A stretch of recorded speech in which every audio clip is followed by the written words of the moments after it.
Sangye chudam soki chonanda janju padu dani japso che dagi chuchi gyube sonam dola benju sangye chobara jo sangye chudam soki chonanda janju padu dani japso che dagi chuchi gyube sonam dola benju sangye chobara jo sangye chudam soki chonanda janju padu dani japso Dagi chuji gibe sonamgi dola benje sangye dobara jo.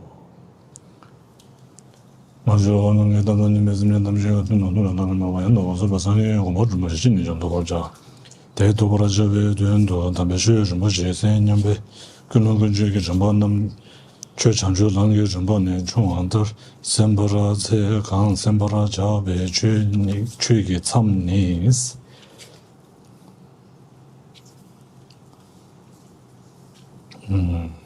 So yesterday, which verse were we on? 34.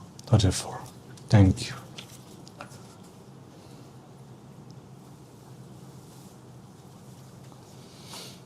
So to continue from 34, all Buddhas say the cause for the completion of the collections, whose nature is merit and exalted wisdom, is the development of higher perception. Just as a bird with undeveloped wings cannot fly in the sky, those without the power of higher perception cannot work for the good of living beings.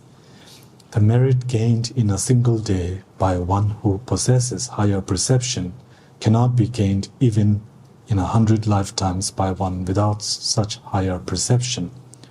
Those who want swiftly to complete the collections for full enlightenment will accomplish higher perception through effort, not through laziness. Without the attainment of calm abiding, higher perception will not occur. Therefore, make repeated effort to accomplish calm abiding. While the conditions for calm abiding are incomplete, meditative stabilization will not be accomplished, even if one meditates strenuously for thousands of years, thus maintaining well the conditions mentioned in the collection of meditative stabilization chapter.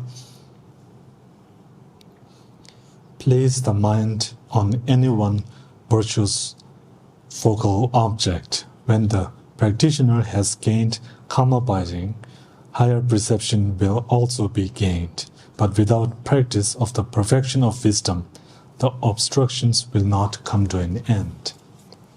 Thus, to eliminate all obstructions to liberation and omniscience, the practitioner should continually cultivate the perfection of wisdom with skillful means.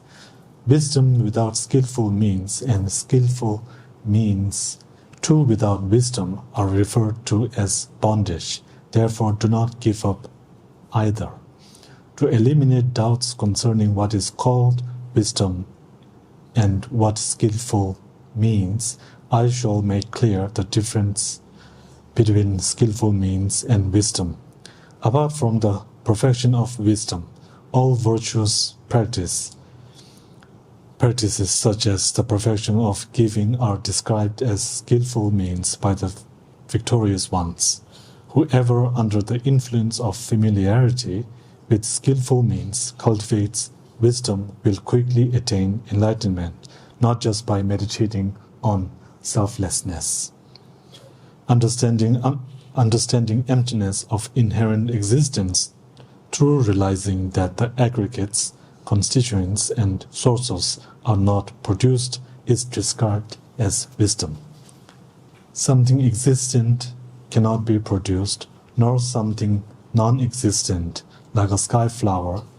These errors are both absurd, and thus both of the two will not occur either. A thing is not produced from itself, nor from another, also not from both, nor causelessly either. Thus, it does not exist inherently by way of its own entity. Moreover, when all phenomena are examined as to whether they are one or many, they are not seen to exist by way of their own entity, and thus are ascertained as not inherently existent. The reasoning of the 70 stanzas on emptiness, the treatise on the middle way, and so forth, explain that the nature of all things is established as emptiness. Since there are great many passages, I have not cited them here, but have explained just their conclusions for the purpose of meditation. Thus, whatever is meditation on selflessness, in that it does not observe an inherent nature in phenomena, is the cultivation of wisdom. Just as wisdom does not see an inherent nature in phenomena, having analyzed wisdom itself by reasoning non-conceptually, meditate on that. The nature of this worldly existence, which has come from conceptualization, is conceptuality. Thus, the elimination of conceptuality is the highest state of nirvana. The great ignorance of conceptuality makes us fall in the ocean of cyclic existence. Resting in non-conceptual stabilization, space-like non-conceptuality manifests clearly. When bodhisattvas non-conceptually contemplate this excellent teaching, they will transcend conceptuality so how to overcome and eventually reach the non-conceptual state. Having ascertained through scripture and through reasoning that phenomena are not produced nor inherently existent, meditate without conceptuality. Having thus meditated on suchness, eventually after reaching heat and so forth, the very joyful and the others are attained, and before long, the enlightened state of Buddhahood. If you wish to create with ease the collections for enlightenment through activities of pacification, increase and so forth, gained by the power of mantra, and also through the force of the 8 and other great attainments like the good pot, if you want to practice secret mantra as explained in the action and performance tantras, then to receive the preceptor initiation, you must please an excellent spiritual teacher through service, valuable gifts, and the like, as well as through obedience. Through the full bestowing of the preceptor initiation by a spiritual teacher who is pleased, you are purified of all wrongdoing and become fit to gain powerful attainments. Because the great tantra of the primordial Buddha forbids it emphatically, those observing pure conduct should not take the secret and wisdom initiations. If those observing the austere practice of pure conduct were to hold these initiations, their vow of austerity would be impaired through doing that which is proscribed.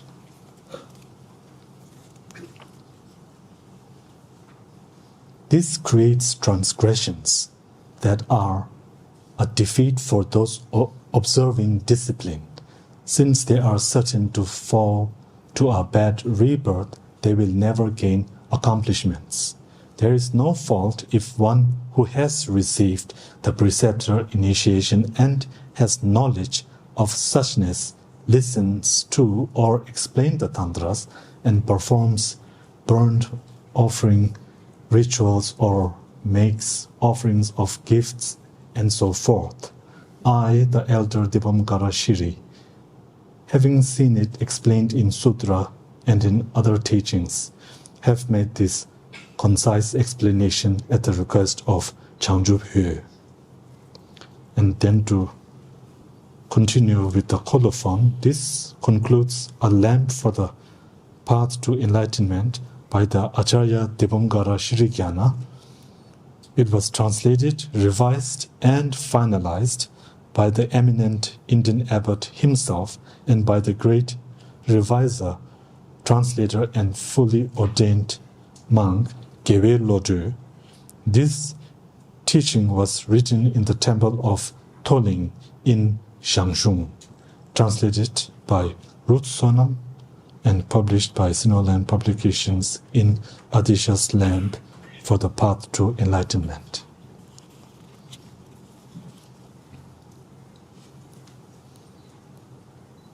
So for auspiciousness, then to again go from the beginning, just a few lines.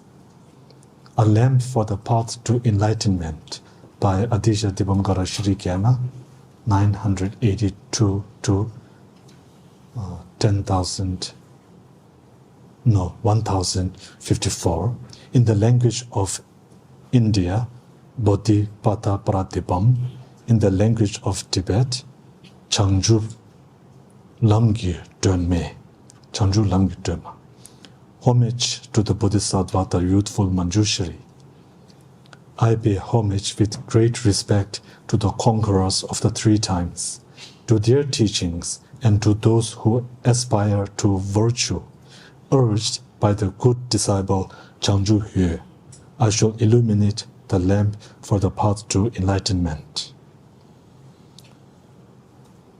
Thank you. And yes, I think in the first session I mentioned something. I think this king, the name, I got the king wrong. So it was not King Tisung Deusen, but I think during the times of one of the other kings, one of his descendants, Tirabhajan, it was during this time that this large forum was held, and then the standardization of the terms that was done during this king's time, so the Tirabhajan's time. Not that it is so relevant, but just wanted to, my error. So,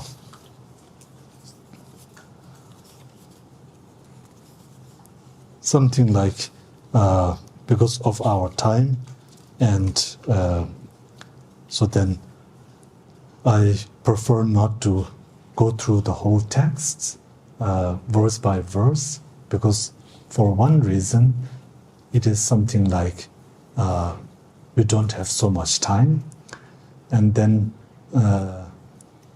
reason number two is that each of these verses, to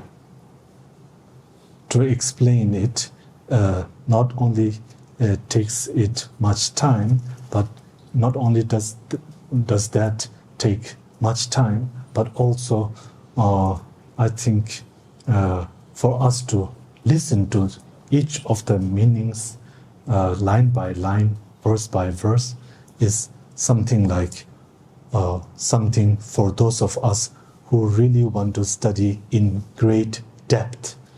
Then this is something, I think it is better for that, right?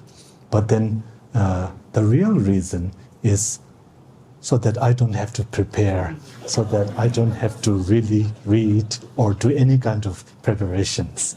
So this is the real reason for not going verse by verse, line by lines, yeah? So without preparing, then I cannot explain each of these lines and each of the verses. And so this is why I like to do it this way. So because rather than going by verses, then to something like going by the themes. So these higher perceptions, then I think those of you who are interested, then of course in the Abhisamaya Alamkara by Maitreya, it is explained, yeah, and this is somehow connected also with clairvoyance. So this is what is called higher perception. And in order to generate this, then this has to be first to generate shamatha, shine, calm abiding. Calm abiding, I think, as it is explained here, these days, calm abiding and mindfulness, it's something like very much taught. And if you look at the sutras, then for this shamatha practice, then there are also prerequisites. And these are explained, for example, in the lamrim commentary, in the lamrim.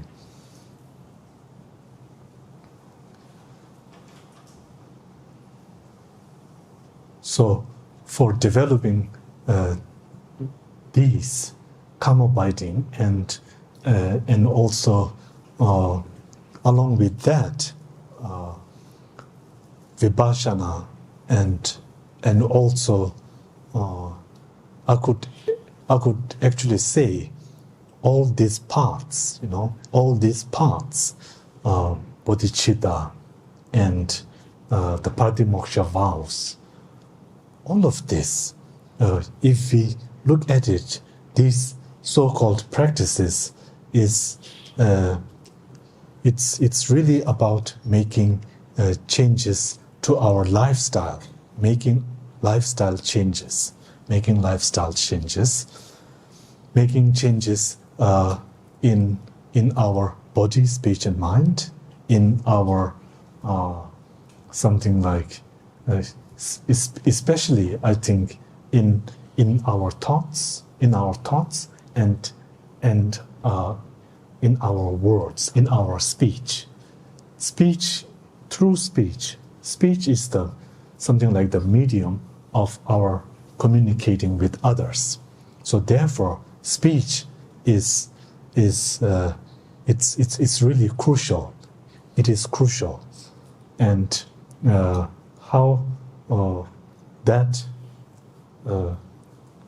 What kind of speech we use, of course, is connected with our minds, with our thoughts, with our motivations. So then going back to the motivation, as with our Dharma practice, to first something like setting the motivation, right? Setting the motivation. This is very much emphasized.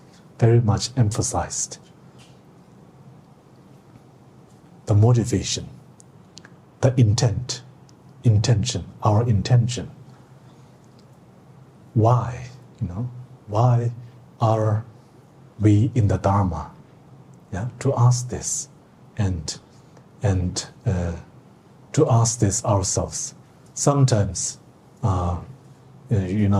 if I'm not careful, then I might recite something just out of something like a habit, but without any kind of motivation, without any kind of intention. But it is something just habitual, or something like following the cues of others, just following something like this following. It can be quite interesting, something like the herd mentality, the herd mentality.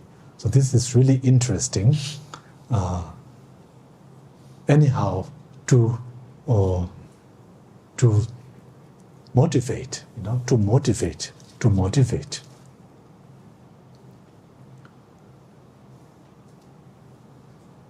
With our commitments, I feel when it comes to commitments, then, for example, I think many of us gathered here have received so-called empowerments, and also commentaries. And sometimes then there might have been some commentaries, some commitments to do, for example, the sadhana practice. So this sadhana practice is part of the commitment. Then what is sadhana, right? What is sadhana? Why I'm asking this, why this comes into mind, is that when I visit and on my travels, I meet Dharma friends who are facing such a dilemma of how to practice the sadhana, and sometimes I'm shared that there's this dilemma of how to do the sadhana despite being a householder, despite raising a family, right? How to do that together.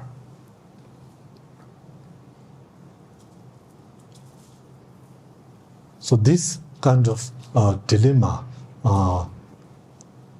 I also have this issue too. There are many times when I'm not able to do the sadhana.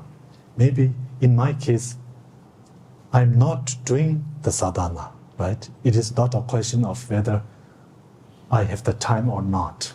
In my case, I think most of the times I do have the time to do, I think, sadhanas, and not only just sadhanas, but I think I have the time to do the most elaborate sadhanas, with many pages, maybe over 100 pages. I have the time. Yet, I don't do it so much. First reason, I have to something like be upfront and say, because I'm too lazy. Yeah, I'm too lazy. But then, some of my teachers have said, that's okay.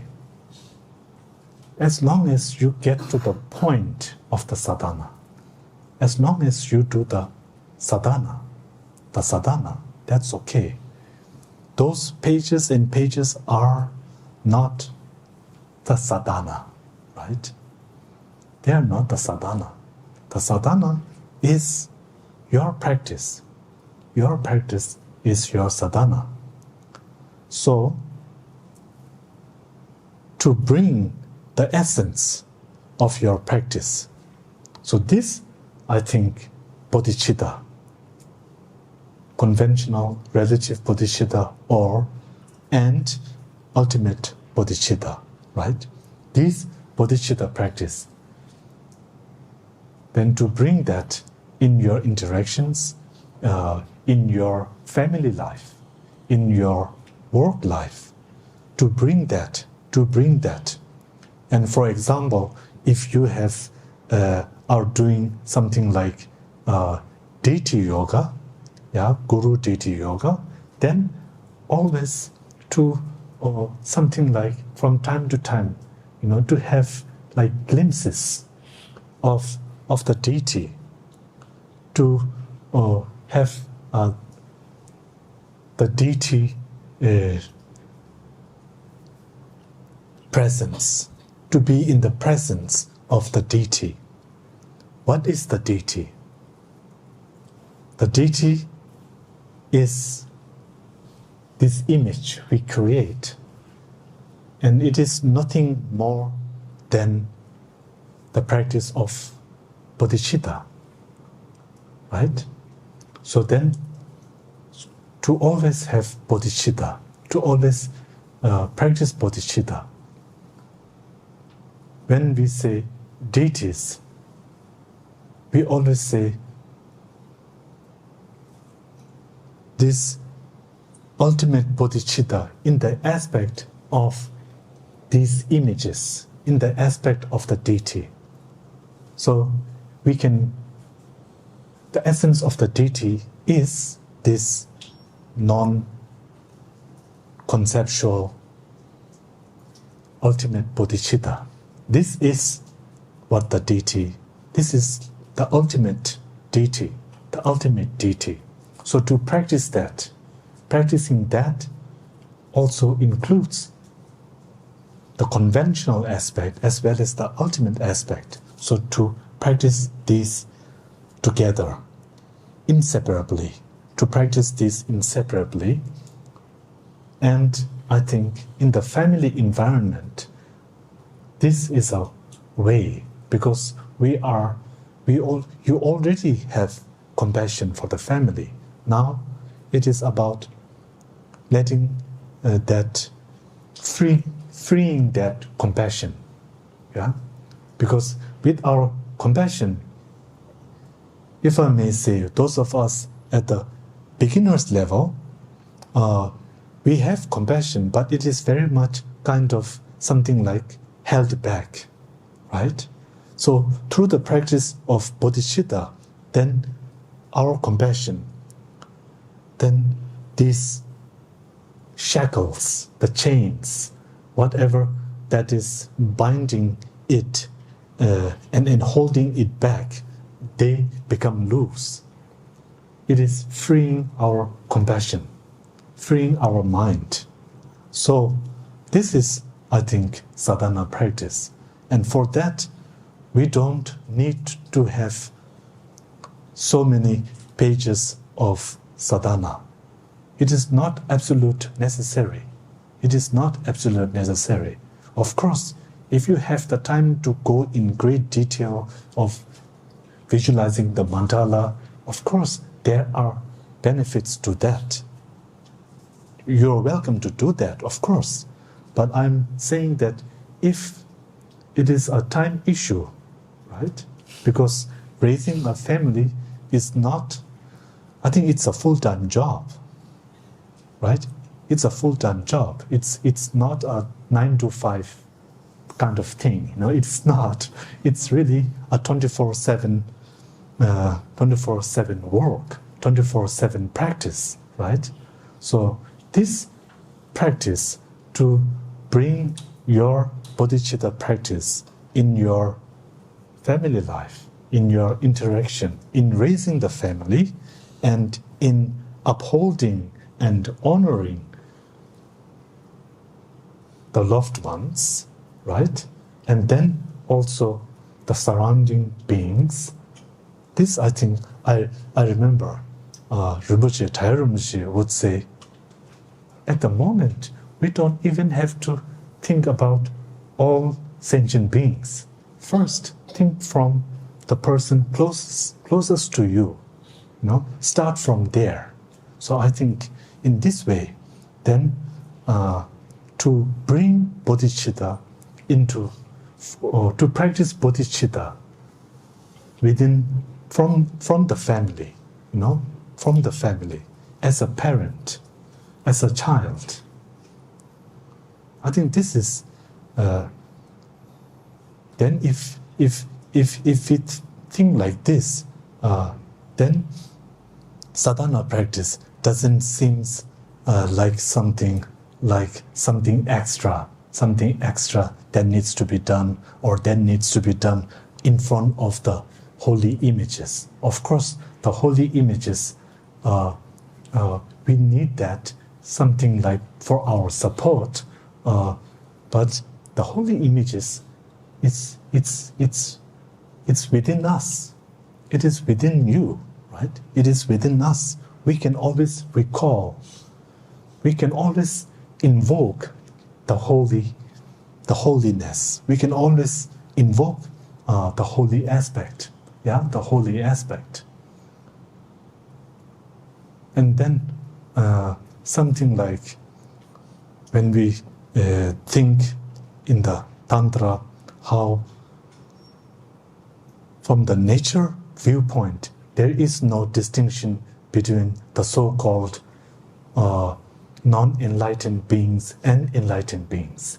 The mind, from the nature perspective, inseparable, of the same taste, of the same taste. No distinctions can be made. No distinctions can be made. No distinctions there. No distinctions there. No separation there. So then to see something like, I think, the holiness in our surroundings, in the surrounding beings, in the surrounding environment, then if we practice that, then this is very much our tantric practice. And in a way, I think this goes together with also practicing the pure land, the pure land, the pure view, this pure view of integrating the pure view, seeing the pureness in our world, the supported and the support, right? The supported and the support, the world and the inhabitants, the world and sentient beings, to see that, and to live that, to live in that, right? So this is, I think, one way of bringing bodhicitta in our so-called conventional life,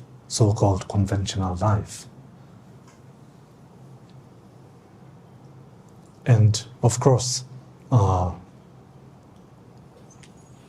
if there's anyone who is feeling something like strong guilt for not doing the long sadhana or something like this, then please, there's no need for that, right? Of course, regret is a good thing, but from regret, then to purify, to not stay in regret and not moving from there. This is never encouraged, I think, by the Buddhas. I don't think that was the Buddha's way, right? So, of course, we can understand and regret, I think, is another way of saying I can do better, right? I can do better. That there is room for improvement. That I have held back I was held back by my laziness, or to put it straightforward, I held myself back. I was not truthful to myself. I was not truthful to myself. I was hiding something, right? Hiding behind myself. And with this, then to purify, which is by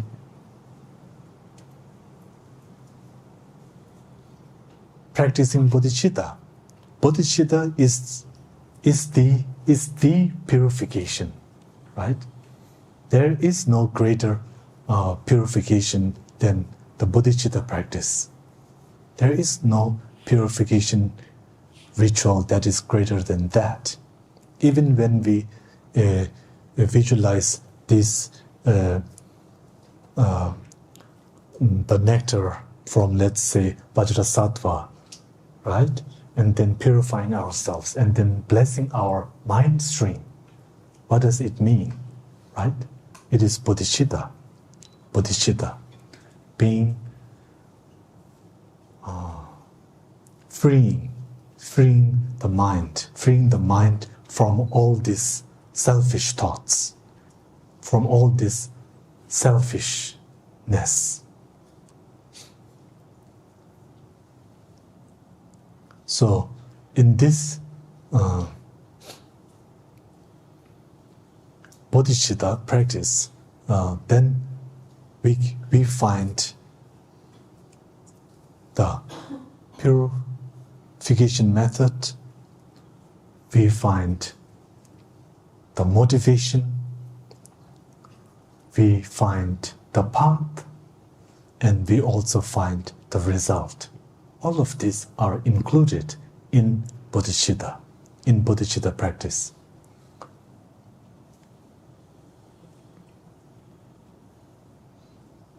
So, compassion practice, bodhicitta practice. This Chandrakirti in his text on Madhyamaka, Madhyamaka entering the middle way. In the beginning, he pays homage not to the Buddhas, but to the compassion, to the great compassion, right? So the great compassion and bodhicitta, to practice this is to practice this inseparably.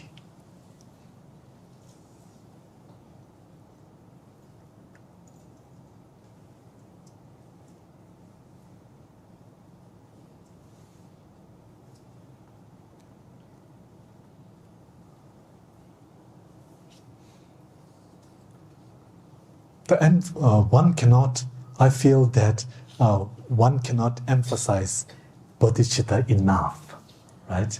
That we cannot emphasize the practice of bodhicitta enough.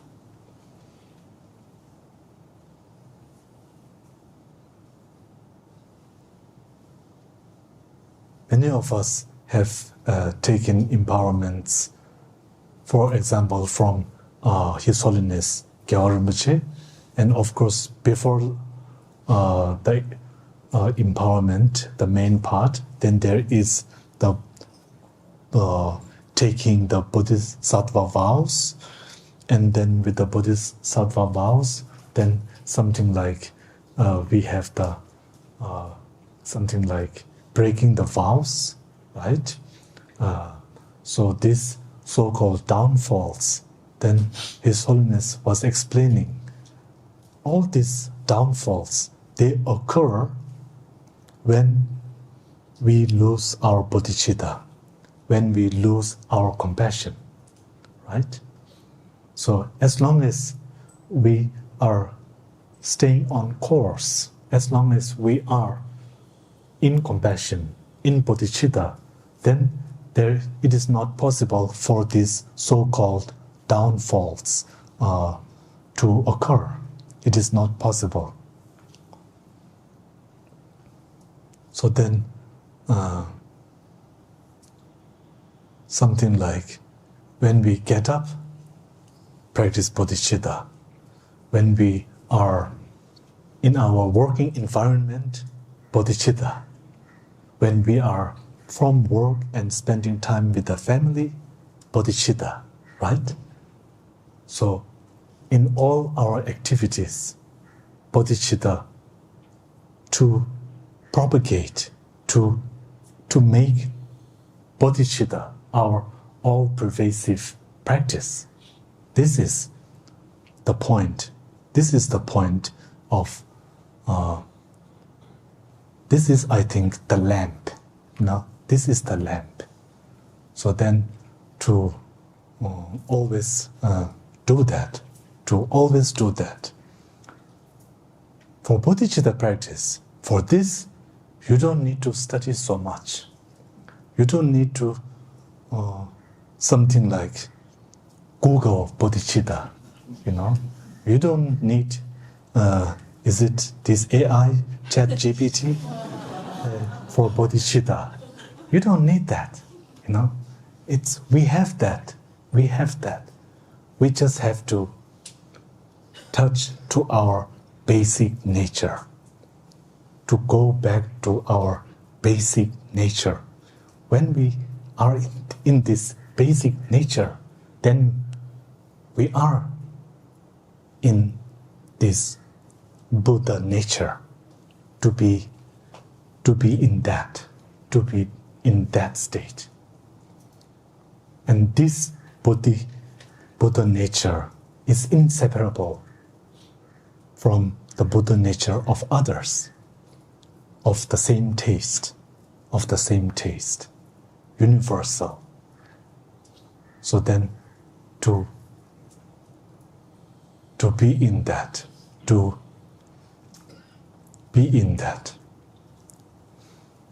And how we come to that point is, of course, the step by step. These are, of course, explained in the lamrim practice, right?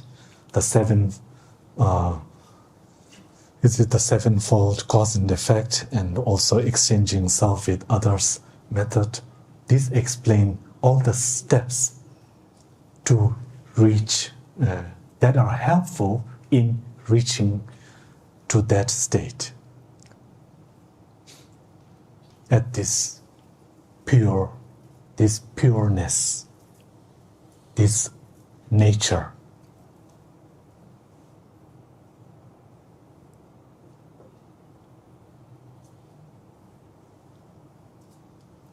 This nature, in other words, we call it Dharma. Dharma. What is Dharma? Dharma is the ultimate nature.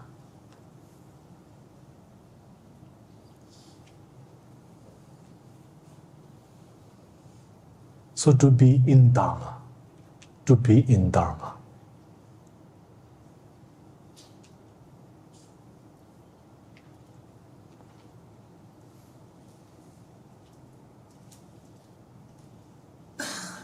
Sometimes it seems like, learning, there are so many scriptures, there are so many things that we have to learn. It seems so complicated. Sometimes I feel that.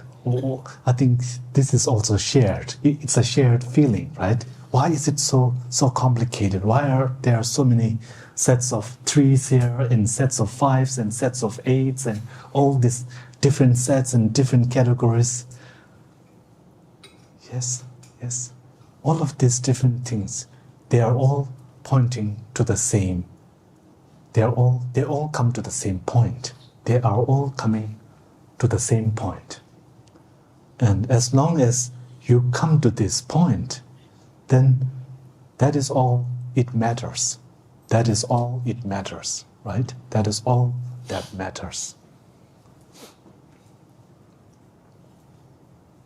Not to something like be so with the details. Not to something like. Sometimes it happens. It happens. Yes. This I can say from experience. Sort of very like being fuzzy. Being fuzzy and sort of picky with all the details and all the technicalities, right? At some point, of course, all these technical things, it is generally a good thing to have some background, to have some exposure. So this is helpful in developing a sense, right? In developing a sense. This is helpful. At some point, then, to make that leap from all that conceptual understanding to a more non-conceptual state. This is, I think, the goal. This is the goal. This is the goal. The non-conceptual way. It is really helpful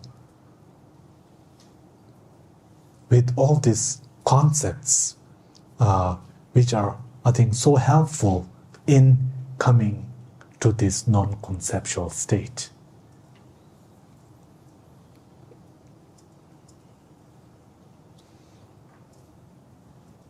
So this is important to hear the Dharma and to study the Dharma. It's so important. to study the Dharma, to study all these different texts which are explaining from different viewpoints. And then after looking at all these different approaches, then at some point then I think you will get a sense of which is the one that is most suitable, which is the one most suitable for yourself, and then sticking with that, and then developing a routine based on that, developing a routine, something like a habit that is very much a conscious habit, no? Something like a conscious decision, a conscious repetition.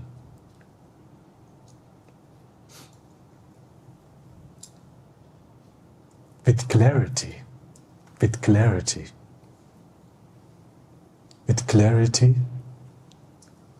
with focus, and also with resilience.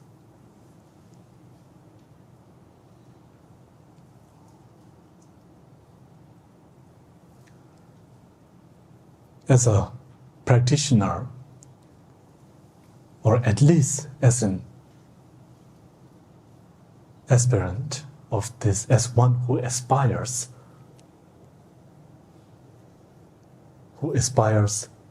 the qualities of the Buddha, and having heard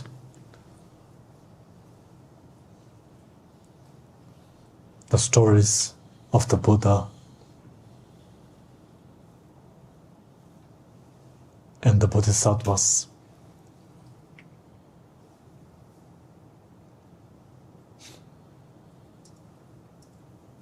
to live our lives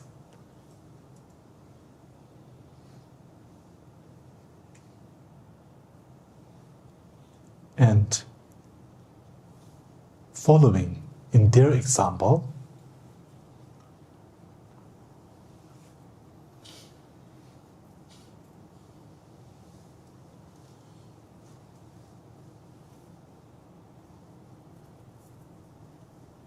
these 6 perfections, the 6 gone beyonds, generosity, being generous,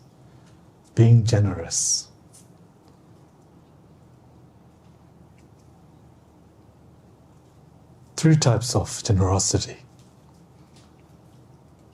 First is generosity, being generous with material possessions. The second one is being generous with the Dharma, sharing the Dharma.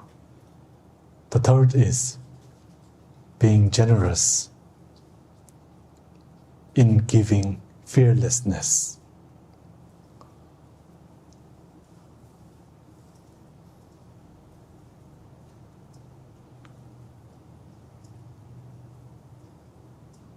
So, to share, the point of generosity, practicing generosity, is sharing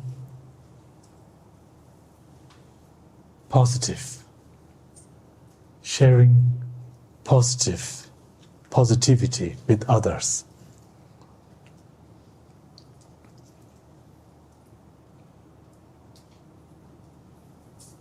And then to live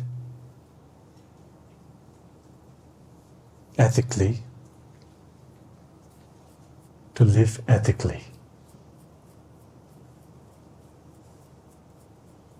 And then the third, forbearance. Forbearance, it's not simply something like, it is not about, for example, if I am being abused, then practicing forbearance does not mean that I simply just let the abuse continue. This, I think, can be a misunderstanding of forbearance. Forbearance is not giving in to anger when one is shown anger. This is forbearance, not giving in to anger. So being resilient in that sense, being resilient and not losing to anger. And then effort, joyful effort, of course, to rejoice. Joyful effort is not only something like for oneself, but also rejoicing in others, rejoicing in others, rejoicing in others. This can be stressed enough. Many times we take things for granted. So to not take things for granted and to think of all the efforts that others have put, that others have made in our existence, in our surviving, in our comfort. So rejoicing in others.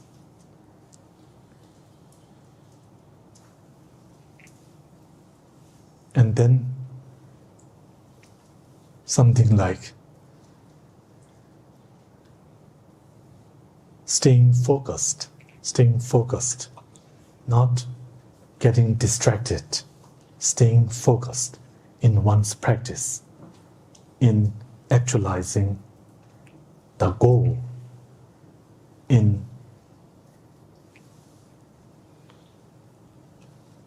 actualizing the goal, in achieving the goal, in achieving our goals. Not losing, not giving into our laziness, our temptations, distractions, not giving into distractions, but being focused.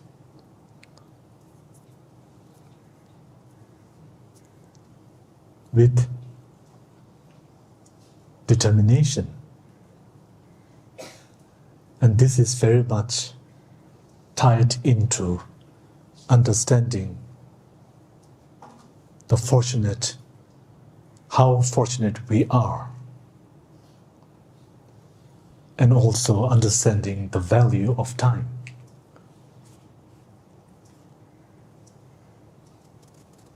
And then wisdom, being wise in making decisions. Many times, these decisions, when they are made in connection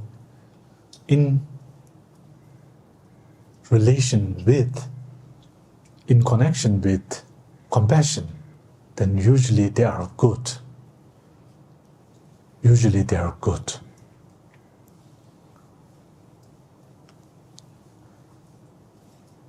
Wisdom here also means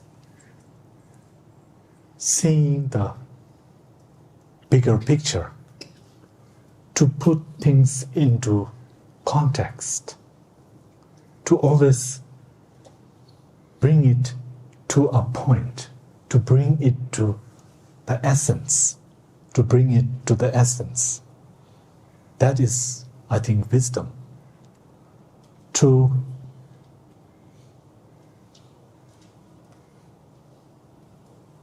put it in the context of the four truths, the four great seals, then this helps in our Dharma practice. Conventional aspect is numberless. There are some aspects whereby if we focus on that, we may lose our sense of Dharma. We may zone out. We may become lost and become confused, right? So then to look at the aspects which reminds us of Dharma, which points us towards Dharma. So to always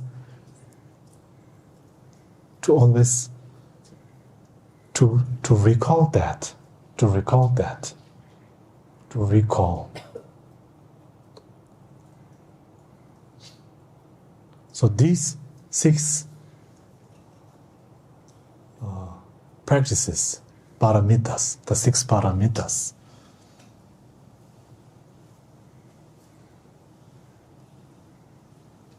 to practice these 6 paramitas in our daily lives, then in this way, then to live life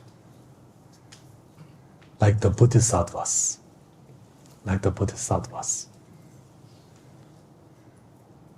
This is, in other words, engaged bodhicitta, not simply aspiring, but being engaged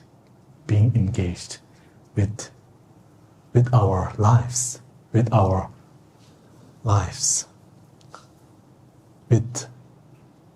the different aspects that we have to handle, that we have to navigate through. There are moments when we might have to make crucial decisions. So then, in those times, then seeking consultations from the experienced ones, from the elder ones. It is always a good thing to seek the consultations. And seeking the consultation in itself, I think, there is a sense of humility.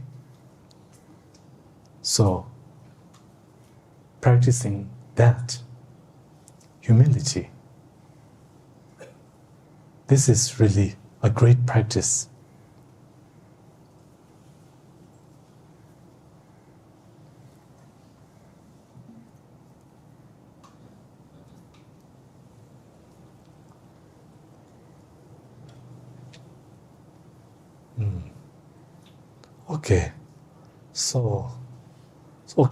So now I have said what I wanted to say. Now I think we can all take a breather. I don't know, when I was talking around, I felt like it was quite tense. I mean, many of you look quite serious. And maybe there was like a mirror effect. It's like I get this much, my seriousness goes maybe a notch above, and then your goes above, and then it goes above and above. And we're all trying to outdo each other in who can be more serious.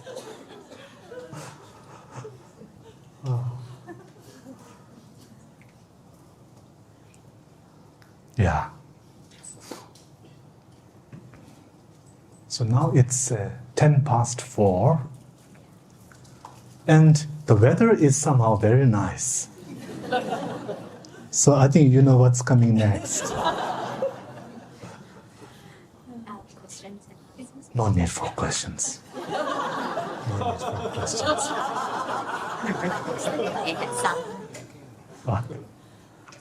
So shall we take like a break now? Is that okay? I think now is a good moment. And of course during the break, then to please enjoy and something like, yeah, I heard yesterday that there was a really good atmosphere during the break. So now this is really really good. Thank you, and then have a wonderful break, and then of course also dinner, and then see you later.